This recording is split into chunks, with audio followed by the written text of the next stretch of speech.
Vi er en gruppe bestående af Olivia, Hanna, Andrea og Anna, og vi vil gerne forklare noget omkring nogle statistiske begreber. Ugrouperet observationssæt. Ugrupperede observationer er en modsætning til grupperede observationer. Ugrupperede observationer er helt rå og ikke på nogen måde kategoriseret. Man vælger næsten altid at beholde rå, diskrete observationer, når det er hele tal eller en form for talrække eller skala. På 7-trins karakterskalaen er der ikke nogen værdier, der er udladt mellem de forskellige trin på skalaen. Det giver eksempelvis ikke mening at tale om tallet 8 på en karakterskala. Det er en klart defineret talrække uden nogen værdier mellem 7 og 10. Observationssæt. Tallene i øverste række kaldes observationer, og dem i nederste række kaldes den observerede hyppighed. Hyppighed. Hyppighed er antal gange observationen forekommer. I eksemplet ovenover vises antallet af hvert i givet karakterer. Observationssættets størrelse. Antal samlede observationer findes ved at lægge alle hyppighederne sammen. I eksemplet ovenfor er det, hvor mange der samlet set deltog under eksamen, som er markeret med rød. Det vil sige, at der i alt her er 26, der deltog i eksamen. Frekvens. Frekvens viser hyppigheden i procent. Man deler hyppigheden med observationssættets størrelse og ganger med 100 for at få resultatet i procent. Her ses beregningen af frekvens for karaktererne markeret med rød. Dette kan give et mere overskueligt overblik over, hvad den enkelte observation egentlig betyder i en større sammenhæng. Kumuleret frekvens viser samlet antal frekvenser under eller over en bestemt observation. Hvor mange er eksempelvis dumpet og har fået de 2 bedste karakterer. Her plusser du blot frekvenserne for dumpet, som er -3 og 00, og de bedste karakterer, som er 10 og 12. Det vil sige, at dumpet bliver i alt 23,07%, og bedste karakterer vil blive 11,53%. Typetal. Typetal er den observation, som forekommer flest gange. I dette tilfælde er det karakteren, som går flest gange igen, altså karakteren 4. Middelværdi.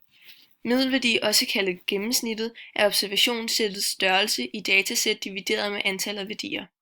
Hver karakter ganges med antal, der har fået den, og divideret med observationssættets størrelse. Så kan man se regnestykket her, og resultatet bliver 4,07. Grupperet observationssæt.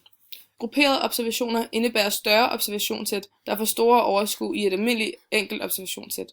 Derfor inddeler man observationerne i intervaller. Størrelsen på de her intervaller kan variere alt efter, hvad der er passende for det gældende observationssæt. Det kan fx være et observationssæt over aldersfordeling af lærere inden for et amts skoler. Det kan hurtigt blive en masse tal og et meget stort observationssæt, derfor inddeler man det i intervaller. Som vi kan se her, har vi en masse tal, der varierer meget bredt. De er så blevet inddelt i de her intervaller, så de er nemmere at overskue. Intervalhyppighed. Intervalhyppighed knytter sig til grupperede observationer og betyder det samme som hyppighed gør for ugrupperede observationer. Intervalhyppighed er altså antal gange, som hvert interval forekommer i et observationssæt. Måden man skriver det på er h/i/. Intervalfrekvens. Intervalfrekvens er også knyttet til grupperede observationer og svarer til frekvens for ugrupperede observationer. Hvor intervalhyppighed ovenfor er et tal i antal af observationer, er intervalfrekvens beregnet i forhold til det samlede antal observationer (n) i et observationssæt. Intervalfrekvens angives enten som et decimaltal eller som en procentdel, hvor decimaltallet er ganget med 100 for at få det i procent. Symbolet for intervalfrekvens er f(i). Kumuleret frekvens for grupperede observationer. Her så bruger man det samme princip som før med de kumulerede frekvenser, blot grupperet ud fra et nyt observationssæt, som ses her. Her ser vi så et eksempel på billedet her, den kumulerede frekvens delt op i intervaller, altså grupperede observationer.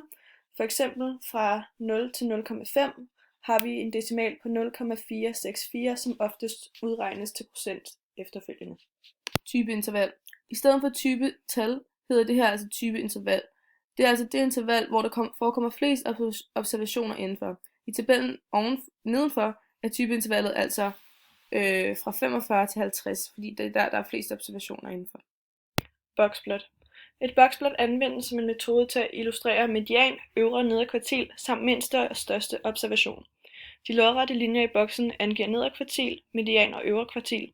De vandrette linjer, der strækker sig ud til begge sider, markerer afstandene til den mindste og største observation, som der er set et eksempel her ud fra den følgende observation.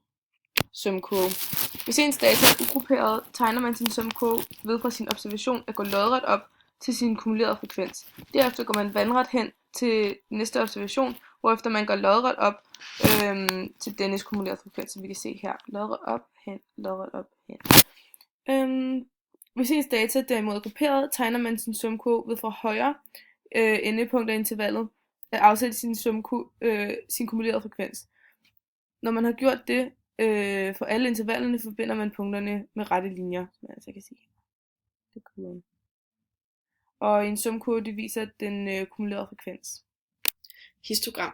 Et histogram er en måde at vise et datasæt på, som illustrerer hyppigheden, værdier i datasættet forekommer med.